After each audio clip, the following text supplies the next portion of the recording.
Hello and welcome to this first episode of the 100th Monkey Syndrome. This will be a show that's a little bit slower and where we'll talk about Agenda 2030 and Sustainable Development Goals in a little bit more detail. So, on today's menu, digital health passports. We're going to clear up some confusion I saw in the comments of our last video. The video did very well, got thousands of views. But there seems to be some confusion that we need to clear up, and we're going to revisit the now retracted study by the Lancet that the World Health Organization used as justification for some time to stop its trials into hydroxychloroquine as treatment for coronavirus infections. But before we go on, a lot of people have been telling me in messages that I am doing a very bad job of letting my audience know that after 8 years of building the Agenda 21 Truth audience, I have been kind of forced into a situation with Cyril locking us all in our rooms for 3 months to make producing content for this channel my full-time job now. So I don't want to sit here and ask you for money too much. You will see details on the bottom of your screen, as well as the Go Get Funding crowdfunding page I have set up for this purpose. But that's enough on channel funding for right now. I'll make a video at a later stage explaining in more detail how you can help. We'll talk about all our large corporates and companies that proudly supports United Nations Agenda 2030 and its Sustainable Development Goals in later episodes. But before we move on, I just want to make one point very quickly. This week, I walked out of a hardware store in my area that I like to support usually over a big corporate or chain like Builders Warehouse. And I walked out because they still insisted on taking my temperature. I saw the guy reaching for the thermometer. I asked, "Are you still playing that game?" He said, "Yes." I said, "I'm not coming back until you stop that." And I turned around and I walked out. And I could hear the amazement in the people's voices behind me as I left. What? What just happened? What? As if nobody ever thought of that. Well, guess what? I can do that. I will do that. I did do that. I went to another store. I got my gas refilled there without having my temperature taken. You want to play this stupid game? You're not getting my money. Next, the first important point that I just want to highlight that came out in the comments and that I want to set the record straight on is that these health passports that we covered in our last video are not implants. They're not chips. A lot of people have made comments saying things like, "No way will I allow this in my body," or "I won't be tagged like cattle," or "This is not yet an implant or a tag in the physical body."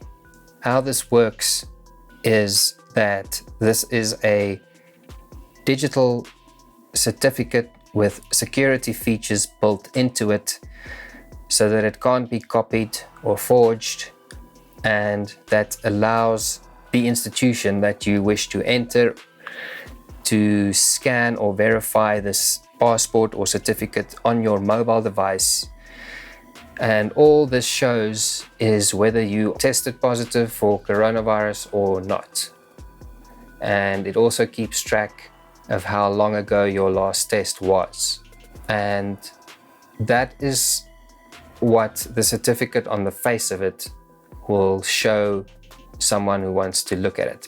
The website explains how this technology does not track the individual, but as we've also seen in the article we've covered before, the V-code is scannable from up to 100 meters away in some settings, much further than the government's social distancing guidelines, and while the person carrying the device is on the move and at any angle. And it scans a lot faster too than other solutions, meaning controlled crowds can move more smoothly there's less queuing time, etc. And they go on and on about how secure it is and military-grade encryption and it can't be hacked, at least not yet. And all this sounds great, completely harmless to... But I still love technology, always and forever. All great, nothing wrong here. Except that it totally ignores the fact that you now live in a world of managed permissions. Just like that. Where your permissions and access to places and things are managed according to what this totally new thing in your life says, your health pass. What does your pass status say? That now determines whether you can get back to almost normal life. For a disease that turned out to be a complete nothing burger, no matter how hard governments and media have tried to blow up the numbers and the mortality rate. We are now back in a system of having access to places and things controlled based on what this totally new thing in your life, this health pass, says. How easy was that? Maybe people should ask themselves the old question, who stands to benefit? Who stands to gain from what we've seen unfold in the last 5 months in the media and from government statements across the globe, really, and from globalist institutions like the UN and the World Economic Forum? Who stands to gain? The United Nations Sustainable Development Goals, ID 2020, IA 2030, these things weren't in your life at all, really, in January. That's the difference. That's what wasn't really there before, but is there now, big time. The website also tells you that COVI-PASS was awarded the EU Seal of Excellence and is being used by various United Nations projects. Their COO also tagged a recent LinkedIn post about a deal struck with over 20 governments, including, it seems, our own South African government, with, amongst others, the following hashtags. Hashtag digital identity, hashtag identity management, hashtag passport, hashtag authentication, hashtag ID 2020, and hashtag infinite possibilities. Yeah, you bet. So there's your United Nations Sustainable Development Goals link to COVI-PASS right there in a nutshell. See, that's how sustainable development moves forward. UN puppet governments lock you in your room, then private companies step up to the plate in public-private partnerships to provide the solutions for the government requirements to get your life back, your almost normal life back, from the UN puppet governments. The United Nations cannot advance this global governance agenda without the cooperation of companies, without principles or brains or both. And then the government offers you the choice of adopting this new solution to get your life almost back, but not quite, you see, because you now have to carry an access pass. Is this what the media meant when they repeated the line for 25 years that sustainable development is a voluntary action plan? Welcome to your United Nations Sustainable Development Goal immunoresponse-based almost freedom. Now it has to be normalized. I'll talk about what kind of marketing campaigns we can expect in a little bit. But I also want to draw a distinction between 3 different things that I think people are conflating at the moment. The 3 things are the digital ID, as we discussed by ID 2020 in our video titled Overt 19. The second thing is immunity passports or immunity certificates that we also showed Bill Gates talk about and Dr. Fauci talk about in Overt 19.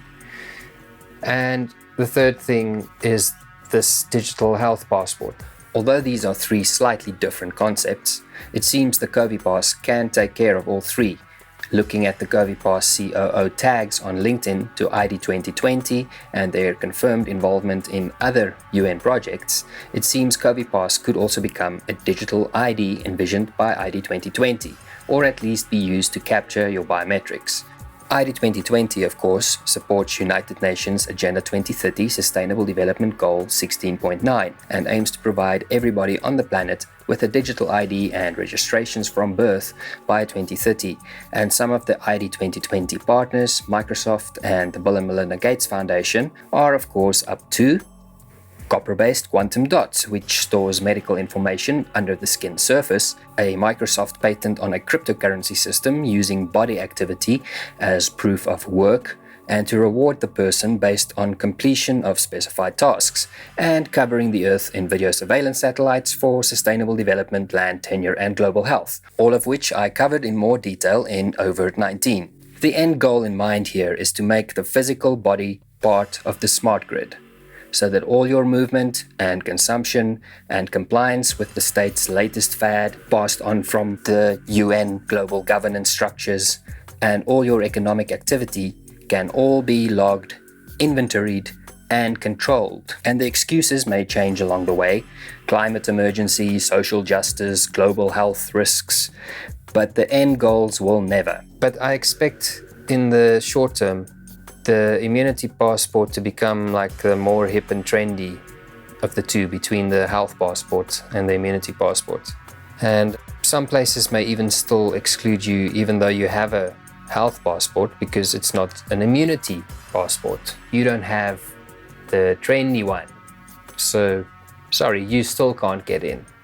And it's important that people take note of the institutions and companies that do this. But let's just get back to another matter that I've seen come up in the comments, and that is the matter of having these health passports forced on people. Now, I don't expect that to necessarily happen initially, right away at least. Although, I mean, I can be wrong, because I didn't expect in January that the government would lock us in our rooms for 3 months. So what do I know? But I expect it to be introduced in a much different way initially. I expect it to become, or to be made trendy rather, by all the sellout companies that support the United Nations Sustainable Development Goals because they think it sounds nice, and they live in this bubble where how can anyone be against the UN?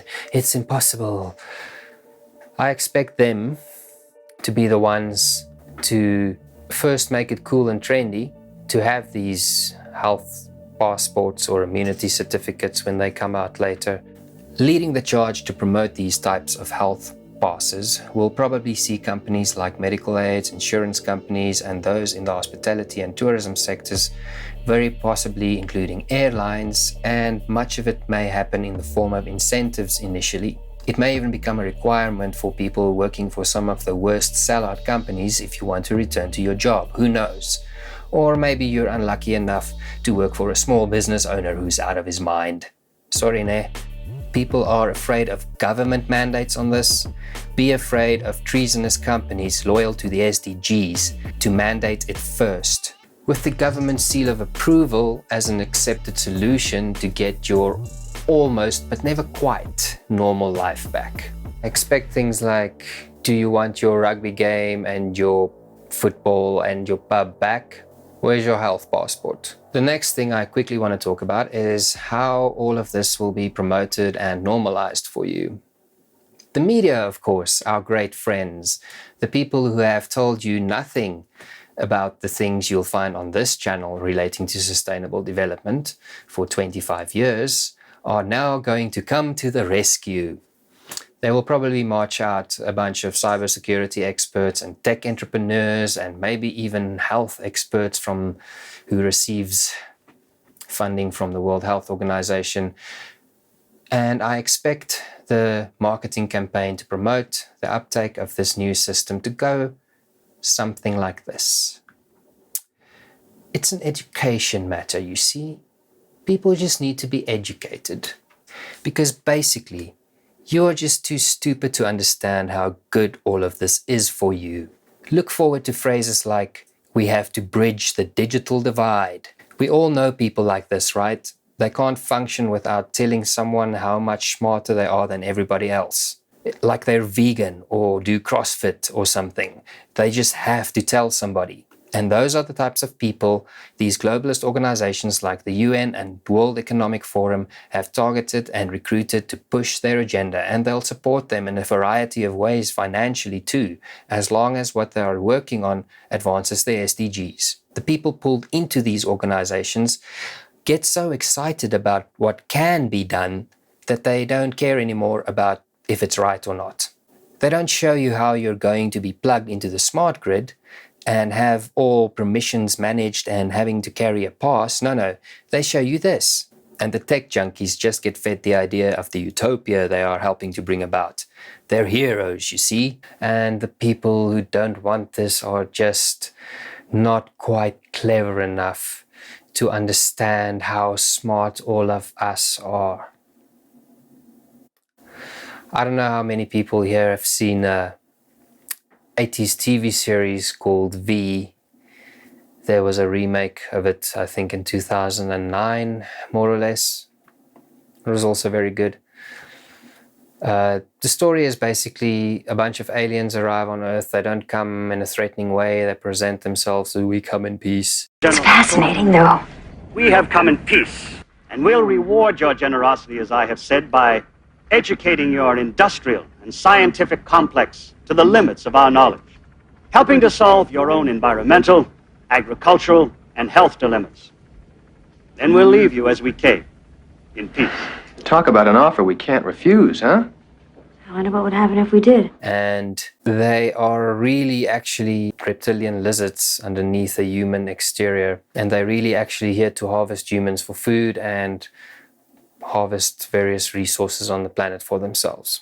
But what they do when they arrive, very early on, when they arrive on the planet, is they open up these type of programs to young people to take them onto ships and show them how great their medical science is and how great all their things on their ship is. And they show them just enough, obviously, to leave them in awe and make them feel important. That's very important too. In response to overwhelming questions and requests by young adults around the world, the Visitors' Supreme Commander, John, has formed the Visitors' Friends. This organization is open to all young adults ages 12 to 20 who are anxious to gain special first-hand knowledge of the visitors, to ride in squad vehicles, and have special tours of the mother ships. Visitor youth leaders will be coming to your neighborhoods. They make them feel very important, much more important than they actually are in real life. They're actually... Anyway, they make them feel important, and they show them just enough to get them very excited. So excited that anyone who is not as excited as they are is almost seen immediately as almost an enemy. And even when the resistance fighters manage to reveal to the whole world on live TV what these aliens really are, their supporters refuse to believe they are bad. This is what they are! It's just a trick. So watch out for Cognitive Dissonance 2020. But that is the sort of marketing campaign and the attitude that I expect to come at you. You're just too stupid to understand when you're under attack. Okay? You're just too stupid. Don't let them tell you you are too stupid. You are not too stupid. They are too stupid to accurately identify danger to themselves and to others, or they are evil and deliberately want to impose this control system on the planet. It's only those two choices. They are either actually the stupid ones or they are evil. Implants will probably only be introduced for the ID 2020 SDG digital ID, probably delivered with vaccines, since that is what the Gavi ID 2020 partnership is all about, providing digital ID with vaccination and tracking that record with the digital ID. What they are not saying out clearly right now is that not only will your vaccination record be tracked, But everything about you can and probably will be tracked and blockchained. Agenda 21 is full inventory and control of everything on the planet. And the way to achieve that system's optimal functioning is with implants in humans and monitoring devices activated or logged into with the digital ID. Full inventory and control of all things: energy, water, plants, animals, food, construction, transport, and human beings. Everything on the planet. People must have seen the statements even from local billionaires, but from many prominent people on international media as well, of a coming global financial reset. So what I'm getting at is that financial reset and the introduction of something else that have sort of disappeared off the radar, and that is the introduction of a new global, at least partially carbon-backed currency. This is something we'll explore later in other videos in more detail, but just know we have legislation already constantly under development and expansion that is greasing the skids for exactly that kind of system, and much of it is already law. Moving into part 2 of our discussion today, I want to revisit the now retracted study by The Lancet on hydroxychloroquine that was used by the World Health Organization for some time as justification to terminate their trials in hydroxychloroquine as treatment. But the reason why I actually want to bring this up, I'm not going to go into the details of the study because you can go look at this article yourself. You can go look at our previous video where we had clips from the High Wire where they analyzed not only this article by Medicine Uncensored, but they also showed you articles by The Guardian and other publications that showed all the problems with the Lancet's hydroxychloroquine study. What I want to bring to your attention today